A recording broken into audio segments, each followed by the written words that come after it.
If you're listening to this podcast, you must recognize the value of asking questions. At Aramco, our questions help us engineer a better future. How can today's resources fuel our shared tomorrow? How can we deliver energy to a world that can't stop? How can we deliver one of the fuels of the future? How can we sow curiosity to harvest ingenuity? To learn more about how innovation drives us forward, visit aramco.com/poweredbyhow. On today's Smart 7, the NATO summit kicks off in Vilnius, the BBC mystery presenter remains unmasked, and lots more. It's Wednesday the 12th of July, it's Malala Day, and happy birthday Tamsin Gregg. The Smart 7. It's news, but not the news.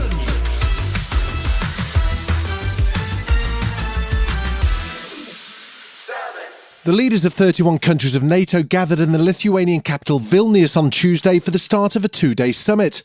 Tensions were considerably eased by the last-minute deal between Turkey and Sweden that'll see Sweden become the 32nd member in a relatively short period of time.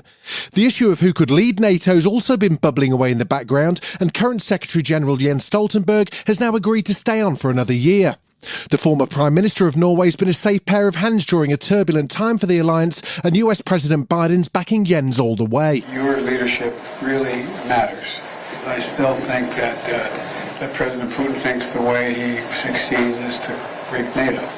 Not going to do that, especially with you as the best. US Prime Minister Rishi Sunak was busy shaking hands and doing hilarious cricket banter with Australian PM Anthony Albanese, but he says NATO and the UK's role in it is important. I think the UK should be incredibly proud of the leading role that we play, not just in NATO, but across the world in protecting security. The threats that we face are sadly increasing, and it's right that we invest to protect ourselves against that, but crucially strengthening our alliances with other countries around the world. The official communique for the summit disappointed Ukrainian President Zelensky, who arrived on Tuesday evening. He felt it was disrespectful that no clear timeline for Ukraine's membership emerged.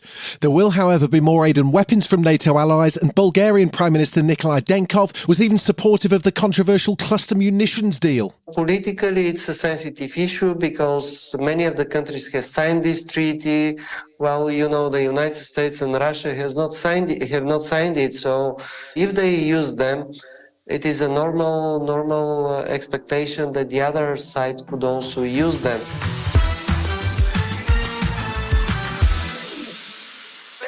There was mixed economic news on Tuesday. Good news for workers as wages excluding bonuses rose by 7.3% versus the same period last year.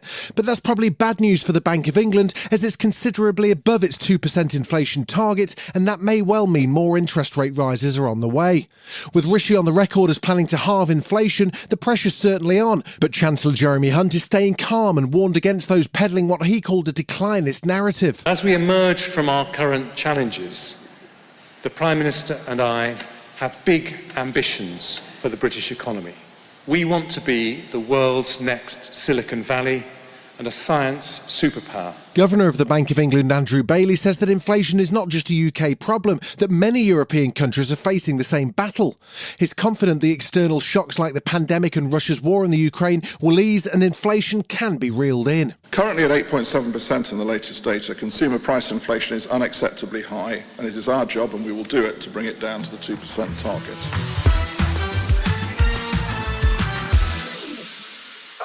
Rishi Sunak's illegal immigration bill, the so-called Stop the Boats legislation, has been taking a battering in the House of Lords and Commons. The PM says it's essential to stop trafficking gangs, but senior Tory MPs weighed in on Tuesday evening, criticising the bill and forcing changes on elements like time limits for the detention of pregnant women and children.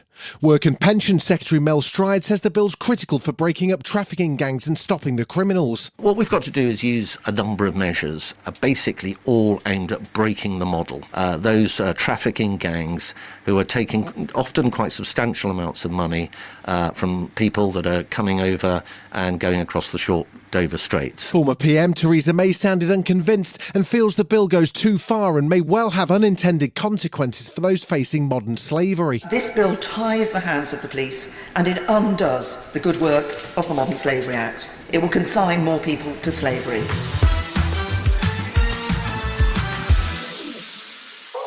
Thursday saw the BBC release its annual report, including the salary list for its highest paid stars. The top earner remains tweeter-in-chief Gary Lineker. There was, however, much more interest in the identity of the BBC presenter, who's become embroiled in a sex pic scandal. Following Monday's rebuttal of The Sun's claims by the now 20-year-old at the centre of the story, there was a twist as another young person came forward with the story of threats and bullying behaviour from the same presenter.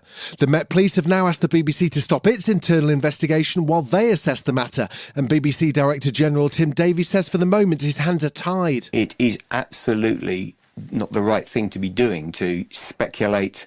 We now need to let the police do their work in terms of seeing the evidence and making their call with regard to further activity. That's what we need to do. Still to come on the Smart 7, a big win for Ukraine's Harry Styles fan, and Timothy Chalamet gets wonky right after this.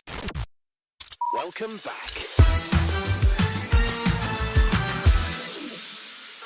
Wimbledon is hurtling towards its finale as the semi-final places filled up quickly on Tuesday. In the men's, 8-time champion Novak Djokovic looks almost unbeatable as he won in 4 sets over Andrei Rublev to head to his 12th semi-final. On the women's side, there was a huge upset as world number 1 Iga Swiatek lost in 3 sets to wildcard entry Elina Svitolina. The Ukrainian player is hugely popular and went viral after she gave up her Harry Styles tickets to play in an earlier round, and she was keeping the crowd amused after her shock quarter-final win too. What do you do in the next day and a half to prepare for a Wimbledon semi-final? Well, first of all, I'm gonna have a beer, probably.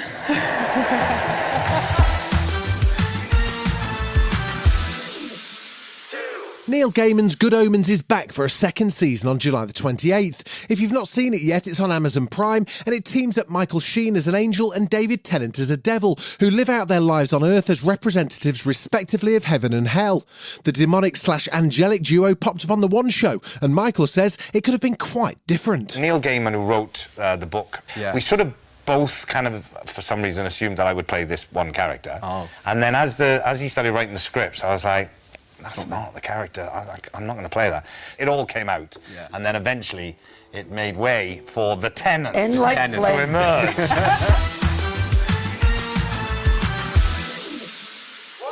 It's been about, 20 minutes since we had a major reboot of a classic movie, right? Yep, well, good news, the brand new version of Charlie and the Chocolate Factory is on its way just in time for Christmas. Timothy Chalamet follows in the footsteps of Gene Wilder and Johnny Depp as the iconic chocolate maker in this new version, which is a prequel tracing the delicious brown origins of the fabulous factory. It's called Wonka, and watch out for Hugh Grant as an Oompa Loompa. No, really.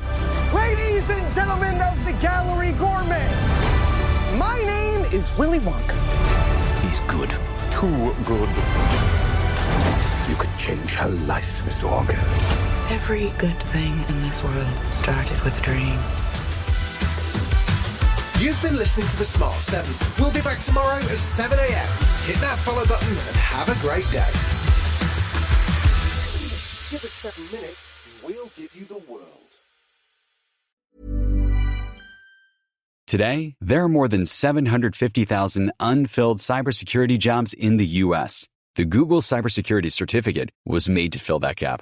With hands-on training, recruitment support, and access to a wide network of employers, this program provides anyone with the necessary skills they need to begin a career in cybersecurity. Because one of the best defenses against cyber attacks is a growing workforce trained to stop them. Explore how Google is keeping more Americans safe online than anyone else at safety.google/cyberworkforce.